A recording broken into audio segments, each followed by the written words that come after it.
At the Guro Jee Choi at Floro Fighting Systems. First of all, shout out to my brothers Ben, Nate, and Phil for this awesome blade, which was gifted to me. Thank you so much, my brothers.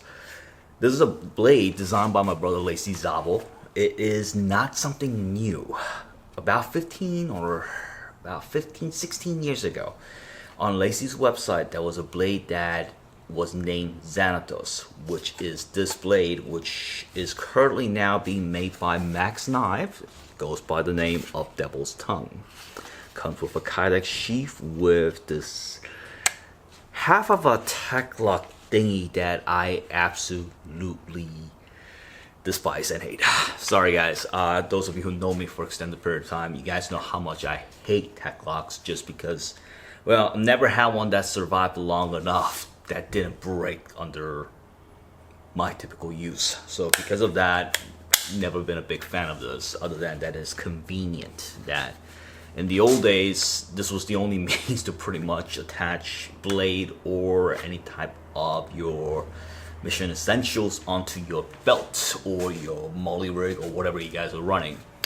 So because of that, it was the it of its time. But as we are now entering 2024 going 25, this to me is, at least the attachment is obsolete, but it is convenient because it's easily accessible and widely available. So with that said, let's leave it at that. As for the blade, it is phenomenal, just like all blades designed by my brother Laci Szabo. Shout out to Laci. How's it going, brother? This thing is amazing. Now the biggest difference between this and one that used to be offered by Robert Newton that Laci commissioned to have him make, because these are Laci's design, and he would have several different makers, as you know, collaborate with him by making these for him. Basically, it's his design, they have to make him. And Robert Newton, Newton used to always make it slightly thicker, so this is super thin. Now, benefits of having a thin blade means that it is easier to penetrate, and at the same time, it cuts bit more finer and also potentially deeper depending on how you use it. On that side, spectacular, awesome. Now because the blade, as you can see, the stock is very thin, I'd say this is about maybe, I want to say 3/16, I say almost 1/8. That's how thin it is. Because it is so thin, I've had some of my local students, when they came by to give this a play, they noticed that, okay, so I'm not sure if I'm gripping it, because when they try to grip it there with their fist and try to punch into one of our targets, the rebound effect was pretty uncomfortable for them. You could obviously wrap it, as I always tell my students, that whenever you find the stress spots on the handle, you can simply fix that and remedy it by putting some wraps. But with this particular push dagger, as you can see, the cutouts, they're actually index indicators, meaning this is where you, for me at least, this is how I do it. You put your fingertips where these guys are at, and then you make a fist, and it becomes, and if you actually put a pressure right towards your palm, this fits perfect for best edge alignment for thrusting and also for cutting. So there's that, and this is one of those things. If you guys just take a look at the width, I'm gonna bring out my phone so you can take a look at it. This is my cell phone, so to give you guys a good comparison, that's how wide this blade is. Because this is how wide it is, if this is ever used for last resort measures, if this insert into someone who's trying to do you bodily harm or trying to kill you, thrust and turn, if it enters the aorta and if it's been turned from the inside, that there's no way you're gonna be able to close that wound channel. Good luck with the quick clots, that ain't gonna do shit. So with that said, it is a very devastating weapon. Think of it as taking a 12 gauge buckshot from close range. Yeah, that's never gonna be a pretty sight or picture. So there you go. So okay, sorry about that. Sorry about that. So it's still early in the morning, and if you guys seen the Facebook posting already, it was kind of bit of annoying morning to wake up to, but try to make every day a better day as possible. Alright, so you could wrap it, but on that front, if you do wrap it, you lose the indexing point to where to correctly insert your fingers tips for better edge alignment. I've had some questions from some of you guys on my Facebook ask me, do you close the fist like this, or do you have it like this as you would normally knife fight? Because I'm an FFS guy, I actually like to just use it like this, just like as if I put when I'm gripping my blades for indexing, when I'm using my whatever sport grip knives. But this does it just perfectly for me. But if you are under stress, you are more likely to make a full grasp of this, and that will work just as fine as well. Beauty of push daggers, and one of the many reasons why push daggers are illegal in many jurisdictions, is due to the fact that this is not a utilitarian blade. It is actually basically get the fuck off me blade, or blade that can be used to cause, I wouldn't even say bodily harm, I say death. Because if it's insert something like with this, if it's insert and turn, that's pretty much done. It's game over. I don't know a single medic or EMT technicians who could tell you that you will survive something like this if it's been turned from the inside like this after it's being thrusted. So it's very dangerous on that. One of many reasons why majority of the states in our wonderful nation, United States of America, God bless America, USA.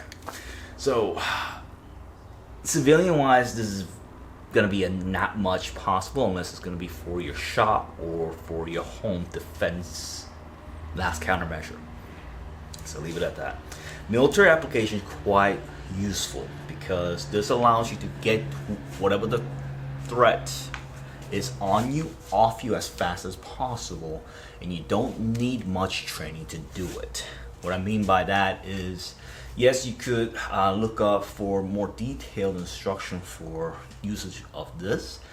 My teacher, our teacher, because Laci and I both come from the same alumni as Comtech, so that's Combat Technologies Incorporated under Master Arms James A. Keating. So both of us are Comtech buoy instructors. Shout out to Uncle Jim. He has a wonderful course material called the Comtech Push Dagger, and that is very much utilizing Wing Chun and also quite a bit of Panatukan. So you could use that if you're looking for something that's for more further research and development on your personal skill set. But personally with this, if you know how to box, just correct box. If I'm doing, like right now, this is FFS boxing, and I'm just doing a Philly shell. Even from a Philly shell, kind of that's very more similar to FFS 4. My fighting, but if I'm from here, if I deliver that one thrust like a jab, that is pretty much a dunner. I mean, this will finish the game pretty much very fast, especially if it hits that face. Well, I don't even want to imagine that, let alone if it's anywhere near the neck region. External jugular, internal jugular, middle thyroid, that will be. This ends it. So that goes to tell you why push daggers in general are legal to carry unless you live in Florida, which actually they do allow you to carry something like this. Story behind the push dagger goes way back into the history of our wonderful nation. America is pretty much where this particular blade was used, much smaller and typically in a boot or inside the waistband or sometimes right on the sleeve. And it was used, from my research I understand that a lot of gamblers, like repo gamblers from the days, would actually pack this and use it as a last measures to actually get out of a heated argument per se. And we'll leave it at that. But it is a phenomenal design. I absolutely love this. Thanks again, guys. But Laci's blades, like all Szabo blades, are perfect, and they have a great purpose behind every one of them. And with this is mainly, I'd say, is if you're in service, I'll definitely tell you guys to look this up. And some of you guys might be wondering, hey G, got a question, what about since it's bare steel, will it damage my hands if I actually grip it and just punch something? Without any training, most likely you may, but one of the beauty is if you're in service, if you have your duty gloves on, it actually would fit perfectly and you won't have to worry much about bare paws meeting steel. So with that said, but generally if you're using this in without any gloves, I would highly recommend that you learn to grip and practice with it correctly so you don't accidentally engage the heated spots to possibly damage your shooting hand, especially all things. But other than that, it's phenomenally executed, absolutely beautiful, gorgeous. And I did have some of my students ask me, will you be wrapping it?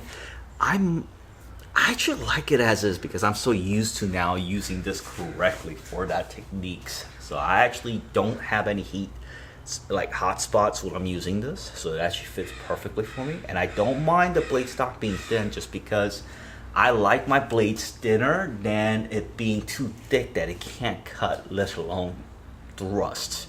Now, understanding when you have something for thrusting, thicker doesn't necessarily mean better. But some of you guys might argue, well, thicker means that the tip won't break.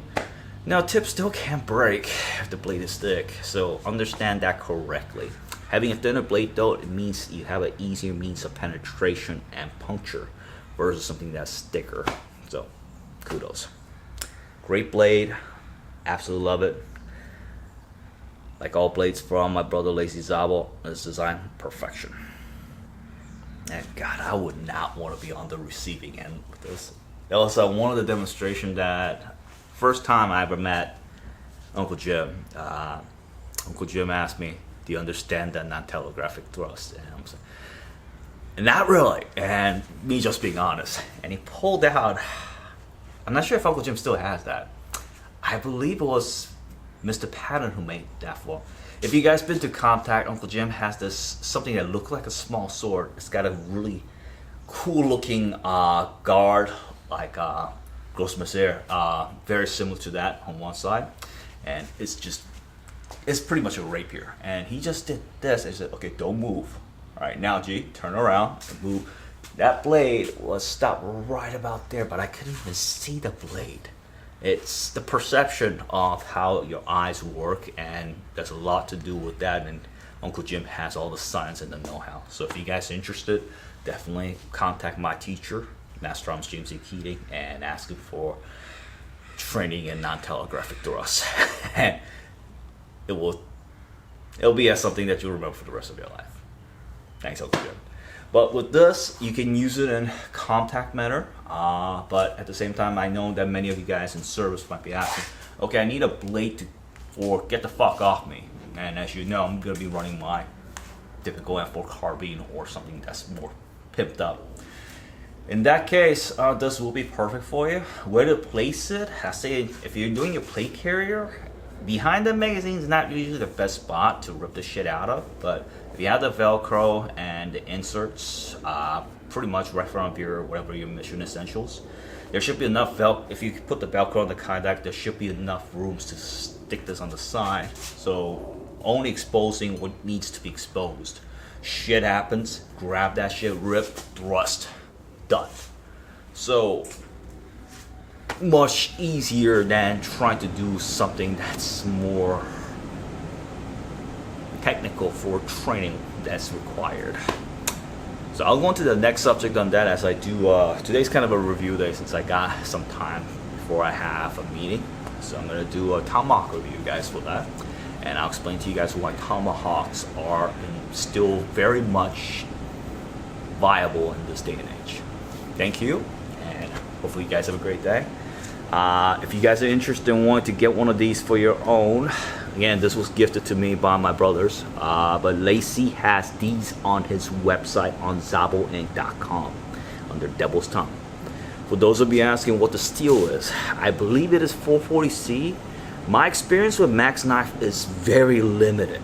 Only experience that I had of their knife and it was handling my brother John. Shout out to my brother John Borbeck. How's it going, brother? John's grip that he sent for me to wrap was my only time that I actually handled the blade from Max Knives, and personal experience from that knife was just wrapping and just seeing how that wrap turned out, and it turned out fantastic. Balance wise, this is really dead on. The only thing that I had my guys kind of worry and complain about was how thin the stock is. But personally, as stated on this video during the review, it really doesn't matter that much to me, and I personally prefer thin.